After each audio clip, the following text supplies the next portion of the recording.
Kalau lu pernah nggak sih mogok di jalan pas pakai mobil? Kalau lu pernah nggak lupa parkir mobil di mall atau dimanapun itu? Gimana pendapat kalau lu sama orang yang parkirnya nggak beres, entah itu miring? Nah, Cari bengkel mobil yang tepat. Ayo ke dokter mobil aja. Jujur, cepat dan juga lengkap. Ayo ke dokter mobil aja. Kualitas yang terbaik, harga juga bersahabat. Percayalah, di dokter mobil pasti beres. halo lovers, di video kali ini namanya pernah dan tidak pernah.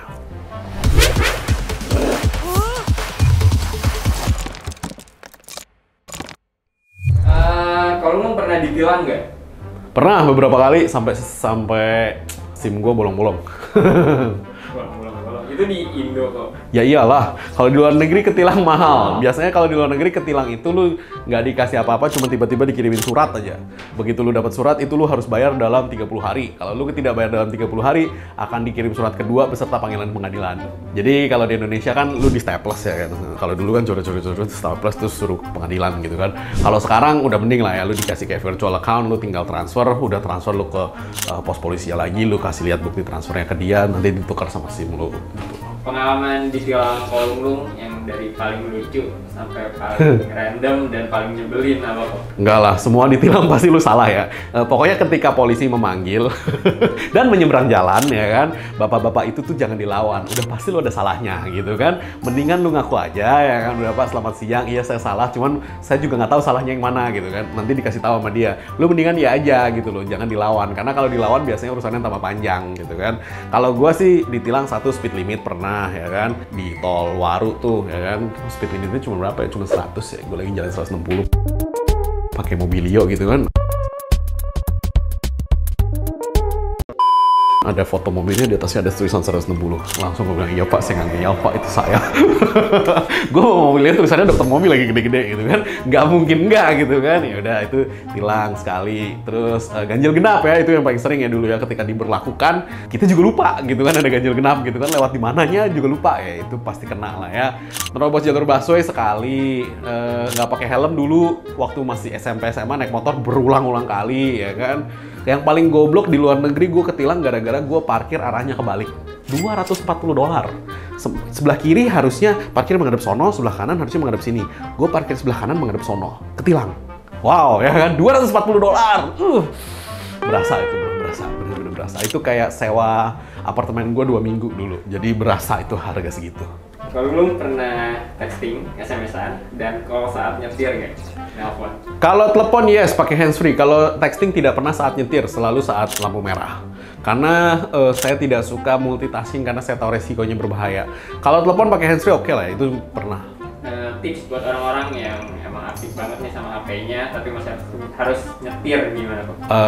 Lu telepon oke lah ya, masih fine aja ya. Yang penting mata selalu di jalan gitu kan. Kalau udah texting, please jangan. Karena kenapa? Balik lagi, lu nggak tahu apa yang akan terjadi gitu loh. Meminimalisir resiko selalu the best option gitu kan. Jangan nambah-nambahin resiko bagi diri lu sendiri, di mana ujung-ujungnya at the end of the day menambah problem juga bagi diri lu sendiri gitu loh. Kalau hanya telepon, that's fine. Kalau texting ya jangan lah ya, itu terlalu ekstrim.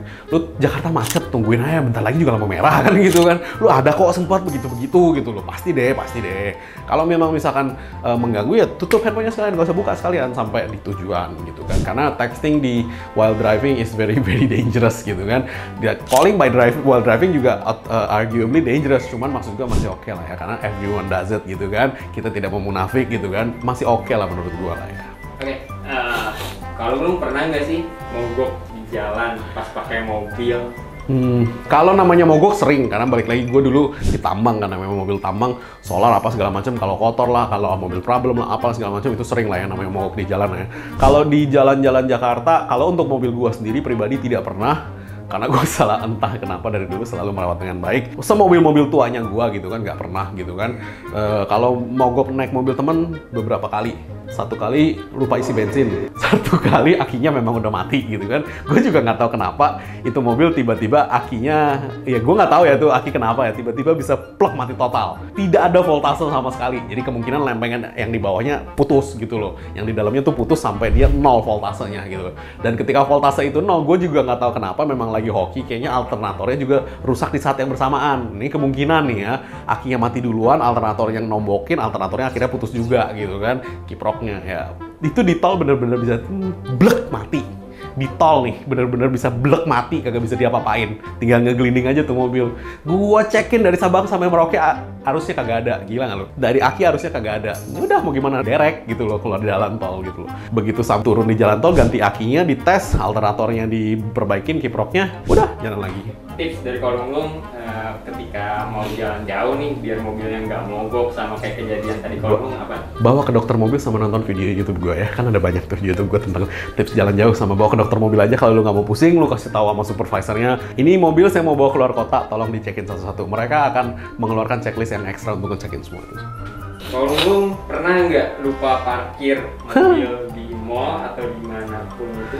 3 kali saya lupa parkir mobil. 1, pertama kali ke Taman Anggrek bawa mobil sendiri. 2, diputusin pacar di Taman Anggrek bawa mobil juga. Jadi gue lupa gitu kan parkirnya di mana. Akhirnya gue keliling 3 parkiran lantai. Yang ketiga, dulu waktu baru beli apartemen, waktu tinggal di apartemen, gue sampai nyari-nyari 5 lantai mobil gue ada di mana karena gue lupa malam sebelumnya gue parkir di mana. Itu nggak mabok loh. Bayangin, gue cuma pulang kerja, gara-gara udah capek main parkir aja, tutup, pip, naik lift gitu kan. Begitu naik lift sampai atas juga nggak nyadar. Besok paginya lagi makan, ambil kunci. Emang gue parkir di mana ya? Anjir gitu kan. Udah cekin satu-satu tuh. Per lantai tuh. Gue juga lupa lagi gue parkir di mana, begonya minta ampun lu. Cuman itu sering terjadi lah ya. Oke, berarti sering banget dong. Lumayan. Lupa parkirnya. Lumayan. Nah, oke. Tips biar nggak keulang lagi. Foto. Jadi kalau misalkan lu parkir di apartemen atau apa, lu memang mau udah terbiasa autopilot, masukkan di rutinitas harian lu ketika lu autopilot itu adalah ketika lu keluar dari mobil, lu cari landmarknya ya, misalkan nomor berapa, berapa gitu-gitu, lu foto ceklik, udah naik. Dan ketika naik, ketika turun lagi, lu lihat ketika sudah ketemu mobilnya lu delete. Nah gitu loh, itu caranya sih. Karena kenapa ya, gue juga bingung gitu kan, kalau di tempat apartemen yang bener-bener elit kan ada designated parking ya. Biasanya sih nggak ada gitu loh. Ketika tidak ada designated parking ya, wassalam bro, lu foto aja deh gitu loh, daripada enggak. Pernah dimarahin sama tukang parkir gak sih kok? Enggak sih, gue parkir selalu rapi dan tepat sasaran semua. Gimana pendapat kalau sama orang yang parkirnya nggak beres, entah itu miring? Nah, belajarlah parkir yang bener ya, jangan nyebelin. Kadang-kadang yang dipepetin itu orang lain sampai nggak bisa buka pintu gitu kan. Ketika sampai nggak bisa buka pintu, itu pasti mobil lo ada lecet nanti. Bukannya ngancem ya gitu loh. Nggak, lagian secara logika aja ya. Lu jangan pernah parkir deket-deket sama orang lain. Kenapa? Lu mungkin buka pintu, lu sayang-sayang mobil dia, sayang-sayang mobil lu gitu kan. Kalau bukanya kegedean. Lah kalau yang buka kagak sayang-sayang, buah gitu kan.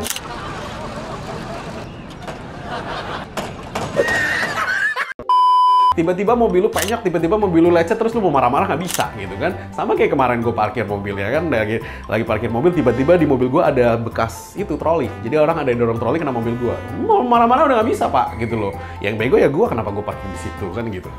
Oke, terakhir. Nah, ini paling banyak banget di YouTube. Kalau lu kan dokter mobil. Ceritanya. Pernah nyetir motor gak sih? Oh iya pernah dong. Saya dulu kan sebelum merambah ke mobil kan saya balap motor dulu ya kan, zaman balap motor masih keren gitu kan, masih sama ilegalnya, cuman masih keren juga.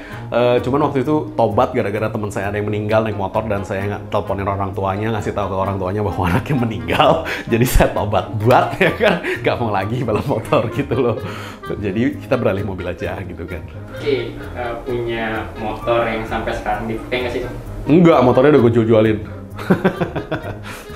Oke, mungkin sekian dulu di video kali ini. Kalau Anda mau tanya apapun itu tentang hal-hal random, silahkan tulis di kolom bawah ini. Thanks. Jangan lupa subscribe, like, dan komen di YouTube kami. Thanks.